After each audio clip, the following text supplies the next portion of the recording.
할렐루야. 하나님의 말씀을 기대하고 또한 은혜를 사모하는 마음으로 주일 오후 예배에 나오신 여러분을 주님의 이름으로 환영합니다. 또한 가정에서 예배하고 계시는 성도님들에게도 동일한 마음으로 주의 인사를 드립니다.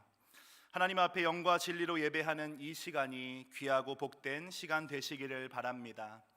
오늘 함께 나눌 말씀의 제목은 그리스도의 손이 되어입니다. 그리스도의 손이 되어.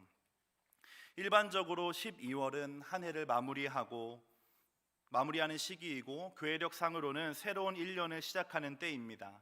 마무리한다는 것은 지난 시간을 돌아보면서 공과 시를 되돌아보기도 하고, 그래서 반성할 것은 반성하고 인정할 것은 인정하고 또한 받는다는 의미가 되겠습니다. 시작이라고 하는 것은 언제나 희망과 소망이라는 단어를 떠올리게 합니다. 기대감으로 계획을 세우고 새로운 한 해에는 어떠한 일이 기다리고 있을까 상상해 보는 것입니다. 그러면서 다짐하기도 합니다. 내년에는 올해보다 조금 더 나은 사람이 되어 보겠노라. 망설이고 주저해서 하지 못했던 일들은 꼭 해보겠노라 하고 마음 먹는 것이지요.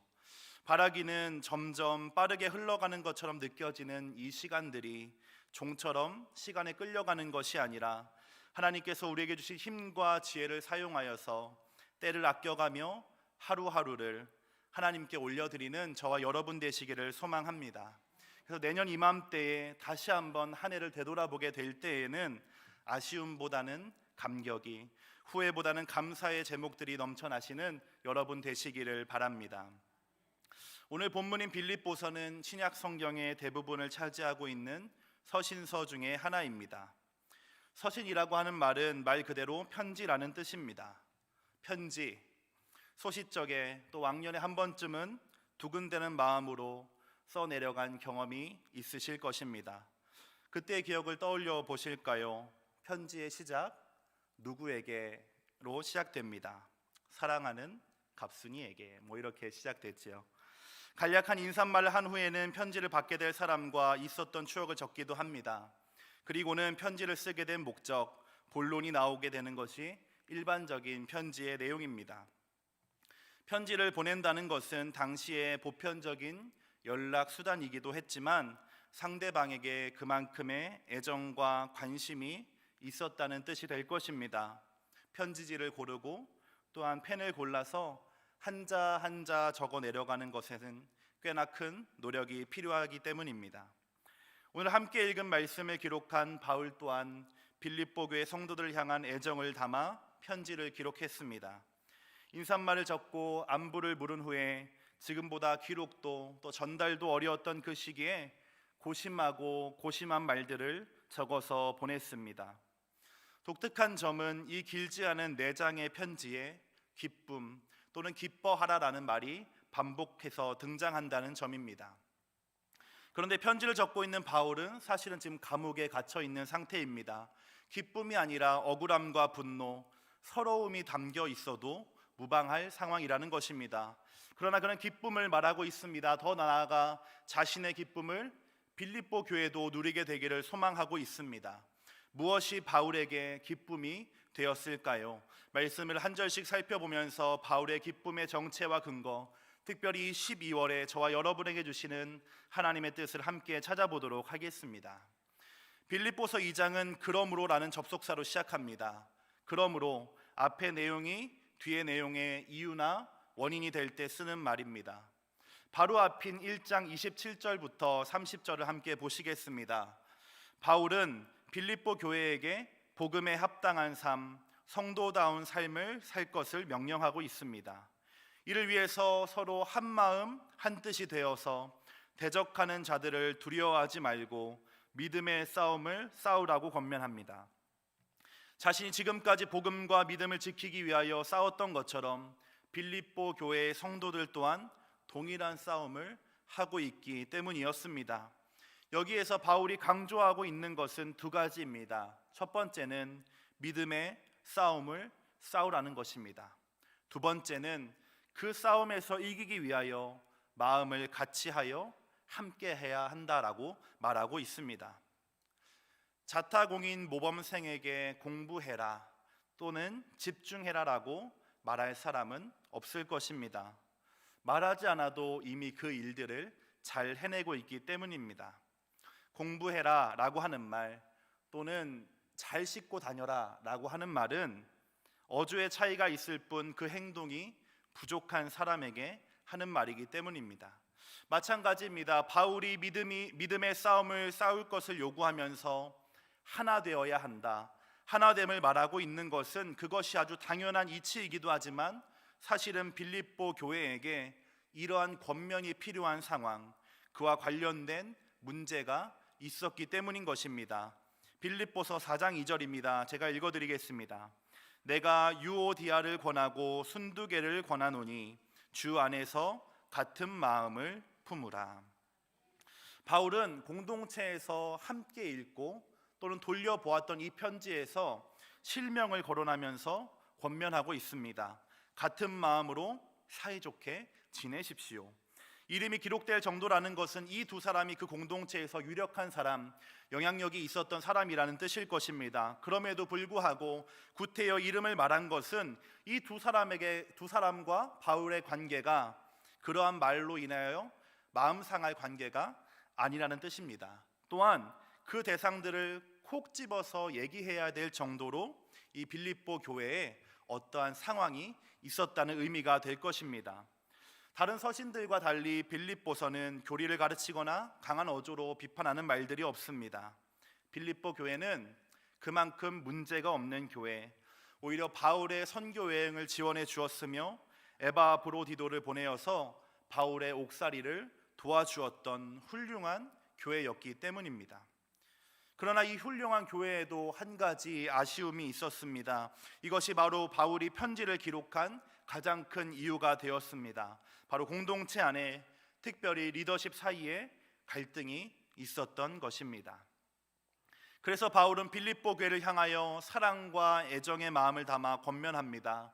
빌립보 교회 성도님들, 여러분은 이미 나의 기쁨이십니다. 만약 여러분이 나의 이 권면까지도 받아주신다면 나의 기쁨은 충만할 것입니다. 1절과 2절 오늘 본문 말씀입니다. 함께 읽겠습니다. 그러므로 그리스도 안에 무슨 권면이나 사랑의 무슨 위로나 성령의 무슨 교제나 긍휼이나 자비가 있거든 마음을 같이하여 같은 사랑을 가지고 뜻을 합하며 한 마음을 품어. 현대인의 성경은 다음과 같이 번역했습니다. 그리스도 안에서 여러분은 서로 격려하고 있습니까?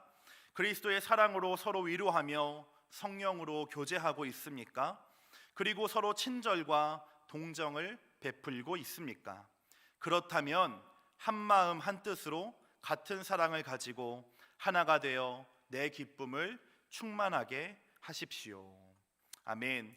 바울은 빌립보 교회를 권면하면서 먼저는 그들이 지금까지 받아왔고 누려왔던 하나님의 은혜가 무엇인지를 상기시킵니다.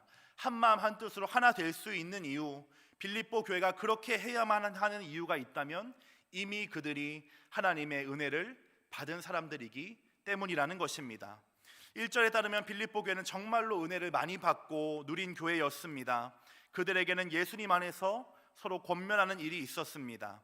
권면이라는 말은 보혜사와 동일한 단어로 가까이 불러서 권한다는 의미를 가지고 있습니다.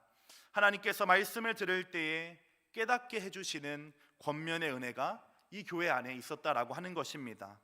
또한 그들은 예수님을 통해서 주시는 사랑의 위로를 받은 공동체였습니다. 상하고 낙심할 때에 부드럽게 다가와서 위로해 주시는, 힘 주시는 은혜를 누리고 있었던 것입니다. 또한 하나님과의 풍성한 교제와 그로 인한 성도 간의 교제도 있었던 교회였습니다. 연약한 자에게 때마다 베풀어 주시는 긍휼과 자비 또한 이 빌립보 교회가 받은 은혜 가운데 하나였던 것입니다. 빌립보 교회 참으로 복받은 교회입니다. 하나님께서 사랑해 주시고 축복해 주신 교회가 아닐 수 없었습니다. 그 은혜를 힘입어서 바울의 선교를 도와주었고 옥에 갇혀 있을 때에는 사람을 보내어 끝까지 돌보아주는 모습을 보인 이 교회, 어찌 바울의 기쁨이 되지 않을 수 있었겠습니까? 그렇기 때문에 바울은 이 잘하고 있는 교회가 더 잘할 수 있도록 더욱더 잘해 나가기를 바라는 마음으로 2절과 같이 권면합니다. 여러분에게 이러한 은혜가 있다면 한마음 한뜻으로 하나가 되어 내 기쁨을 충만하게 하십시오. 여러분에게 이러한 은혜가 있다면 한마음 한뜻으로 하나가 되어 내 기쁨을 충만하게 하십시오. 바울의 기쁨뿐만이 아닐 것입니다. 바울의 이 권면은 오늘 우리에게 주신 하나님의 말씀일 뿐더러 당시 빌립보 교회에도 하나님의 음성과 같이 전해진 말씀이었습니다. 만약에 빌립보 교회가 바울의 이 권면을 받아서 한마음 한뜻으로 하나가 된다면, 서로 사랑한다면 바울의 기쁨이 충만할 뿐만 아니라 그 모습들이 하나님에게도 기쁨이 분명히 될 것이다 라고 권면하는 것입니다. 마음을 같이 한다는 것, 같은 것을 바라보고 같은 것을 생각한다라는 의미입니다. 이것은 단순히 감정적이고 정서적인 동의만을 의미하는 것이 아닙니다. 때때로는 내 마음이 동하지 않아도, 내 생각이 그와는 달라도 의지적으로 마음을 맞추는 것을, 그리하여서 애를 써서 같은 생각을 하도록 노력한다는 의미입니다. 더 나아가서 바울은 뜻을 합하라 라고 했습니다. 뜻을 합한다는 것은 보다 적극적인 의미입니다. 줄다리기를 할 때 영과 차의 박자를 맞추어야 하는 것처럼, 노를 저어 나갈 때 밀고 당기는 것이 호흡이 맞아야 하는 것과 같습니다. 서로 다른 환경에서 자란 사람들이 모여 있었습니다. 당시의 빌립보에는 출신 국가도 다르고 인종도 다르고 계층과 계급이 다른 수많은 사람들이 모여 있었습니다. 이 사람들에게 하나가 되는 것은 그러나 바울의 말처럼 쉬운 일이 아님에 분명했습니다. 그렇기에 바울은 분명하게 말하며 권면하는 것입니다. 은혜 받은 성도 여러분, 힘을 다하고 마음을 다하여서 하나가 되어 가주시기 바랍니다. 바울은 빌립보 교회가 그 일을 할 수 있는 교회라고 믿었습니다. 그리고 빌립보 교회가 그 일을 해야만 하는 교회라고 믿었습니다. 지금까지 하나님께서 베풀어 주신 은혜가 그 증거였습니다. 값없이 받는 것 은혜이지만 그에 따른 책임과 의무 또한 은혜의 한 모습임이 분명했기 때문입니다. 서로 사랑하는 것, 하나가 되기 위한 노력, 참으로 부담되는 일입니다. 그런데 바울은 왜 이 부담되는 일을 뜻과 마음을 합하여 서로 사랑해야 합니다 라고 권면하고 있는 것일까요? 이것은 서로 사랑하는 것이 주님의 명령이었기 때문이고, 무엇보다 성경이 반복해서 교회를 예수님의 몸이다라고 설명하고 있기 때문입니다. 여러 가지 상황 때문에 또한 환경 때문에 잊고 있었을 뿐이지 성도와 성도 또한 교회는 원래부터 하나의 몸이었습니다. 하나님께서 우리를 하나의 몸이라고 불러주셨을 뿐만 아니라 그렇게 연결과 연결을 시켜주셨다라고 하는 의미입니다. 기쁠 때는 기쁨을 함께 나누며 슬플 때는 슬픔을 나누었습니다. 발가락이 아프면 온몸이 아픈 것과 같이 고통도 함께 나누는 것이 몸의 특징입니다. 어디를 가나 함께 갔고 같은 것을 바라보며 함께 있었습니다. 생각해 보십시오. 내 몸에 어디 한 부분 사랑스럽지 않은 부분이 있으십니까? 때때로는 지저분한 코딱지마저도 귀여워 보일 때가 있는 것이 내 몸입니다. 이 사실을 기억한다면 바울의 권면은 단순히 사랑해라라고 하는 말이 부담스럽기 때문에 어렵게 느껴지기만 할 것이 아니게 될 것입니다. 받은 은혜에 감사함으로 마땅히 해야 할 성도의 책임과 의무가 되는 줄 믿습니다. 짧게는 한 해 또한 지금까지의 삶을 되돌아보실 때에 성도 여러분에게 하나님께서 베풀어 주신 은혜가 있으십니까? 때로는 작게, 때로는 감당할 수 없을 만큼 큰 은혜를 받으셨습니까?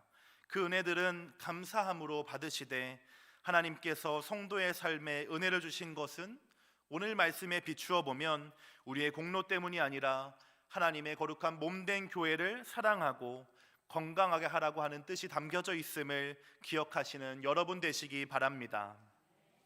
이어지는 3절과 4절은 이처럼 소중하고 귀한 몸을 지키는 구체적인 방법들이 기록되어 있습니다. 우리 3절과 4절의 말씀을 함께 읽어보겠습니다. 아무 일에든지 다툼이나 허영으로 하지 말고 오직 겸손한 마음으로 각각 자기보다 남을 낮게 여기고 각각 자기 일을 돌볼 뿐더러 또한 각각 다른 사람들의 일을 돌보아 나의 기쁨을 충만하게 하라. 다툼과 허영, 자신만을 위한 이기적인 야심이나 헛된 말, 그것들은 몸을 해치는 일들입니다. 왜냐하면 그 결과는 언제나 다툼과 나눔으로 이어지기 때문입니다. 싸우는 것, 나뉘어지는 것, 그것은 마귀의 일입니다. 그렇게 바울은 그 일들을 멈추어 달라라고 권면하는 것입니다. 겸손, 남을 나보다 낮게 여기는 것, 몸을 건강하게 하는 영양제입니다. 겸손이란 무조건적으로 내가 그보다 못하다라고 생각하는 것이 아닙니다. 때로는 내가 틀리고 상대방이 맞을 수 있다라는 것을 인정하는 것이 겸손입니다. 상대방에게 나보다 나은 점이 있다면 그것들을 칭찬해 주는 것, 그것이 또한 남을 나보다 낮게 여기는 것이요 겸손의 모습이라고 하는 것입니다. 뿐만 아니라 나의 일을 돌보는 것처럼 타인의 일도 돌보아 달라라고 했습니다. 관심을 가지고 살펴보고 돌보아 주는 것, 인정해주고 칭찬해주고 세워나가는 것, 로마서의 말씀과 같이 합력하여 선을 이루어가는 참으로 아름다운 공동체의 모습이 될 것입니다. 이 모든 것을 가능하게 하는 열쇠가 있습니다. 하나됨의 핵심이 5절에 기록되어 있습니다. 5절 말씀 잘 아시는 구절입니다. 함께 읽겠습니다. 너희 안에 이 마음을 품으라. 곧 그리스도 예수의 마음이니. 아멘. 예수님의 마음이란 우리를 구원하시기 위해 자신의 모든 것을 포기하고 비우신 겸손과 헌신, 그러한 태도와 정신을 의미합니다. 앞서서 살펴본 여러 가지 내용들, 마음과 뜻을 모아서 하나님의 몸된 교회를 건강하게 세워가야 하는 결정적인 이유가 바로 여기에 있습니다. 교회란 그저 사람들이 모인 곳이 아니기 때문입니다. 교회란 예수님을 주님이며 구원자라고 고백하는 사람들의 모임이며, 그러한 모임이 가능하도록 예수님께서 피 흘려서 사신 몸이기 때문입니다. 예수님께서는 이 몸을 구원하시고 얻고 또한 지키시기 위하여서 하늘의 영광을 버리고 창조주가 피조물의 몸에 잉태되어 이 땅 가운데 태어나셨습니다. 영원한 생명을 주시기 위하여서 모든 물과 피를 쏟아내셨고 자신의 몸을 우리를 위한 산 제물로 드리셨습니다. 바울이 권면하고 있는 빌립보 교회, 또한 오늘 말씀을 듣고 있는 성도 한 사람 한 사람, 그렇게 모인 우리 교회가 바로 그러한 예수 그리스도의 사랑 위에, 십자가의 은혜 위에 세워진 교회라고 하는 의미인 것입니다. 성도 여러분, 지금 우리는 주님의 오심을 기억하고 감사하는 대림절기를 지나고 있습니다. 이제 보름 정도 남은 이 절기를 어떠한 마음으로 지나고 계십니까? 감히 바라고 권면하기는 그 어느 해보다 진지하고 엄숙하게 우리를 죽기까지 사랑하신 예수님의 사랑을 묵상하는 시간이 되시기를 바랍니다. 십자가의 그 사랑이 영원히 죽었어야 마땅할 나를 구원했음을 다시금 깨닫게 되는 시간이 되기를 바랍니다. 더 나아가서 나를 구원해 주시고 지금까지 베풀어 주신 은혜에 감사함으로 기억하게 될 때에 은혜 받은 나에게 주어진 책임은 무엇인가? 하나님 나에게 은혜를 주실 때에 맡겨주신 일은 또한 무엇인가? 깨닫게 되시기를 바랍니다.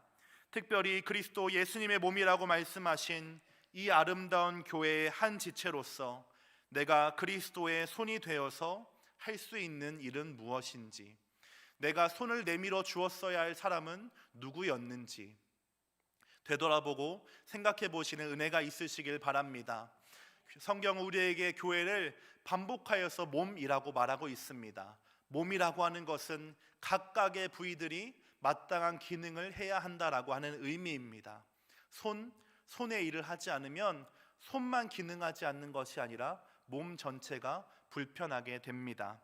사랑하는 성도 여러분, 예수님께서는 우리에게 믿음을 다하여 권면하고 계십니다. 사랑하는 성도 여러분, 그리스도의 손이 되어서 손을 내밀어 주시기 바랍니다. 받은 은혜를 기억하시며 예수님의 사랑을 전해 주시길 바랍니다. 특별히 예수님께서 몸이라고 말씀하신 이 아름다운 교회를 위하여 하나님의 은혜에 마땅한 책임과 의무를 다하신 여러분, 더 나아가서 이 교회 밖에 있는 정말로 우리의 사랑이 필요하고 내밀어줄 손을 기다리고 있는 그 사람들에게 여러분의 마음과 정성 다하여 예수님의 손을 대신하여 내밀어 주시는 여러분 되시기를 바랍니다. 그렇게 하나님 앞에 순전한 마음으로 드려지는 여러분의 헌신과 고백은 세상을 밝혀주는 아름다운 빛이요 향기가 될 것이며, 그리하여 그 어느 때보다 아름답고 찬란한 2021년의 성탄이 될 줄로 믿습니다.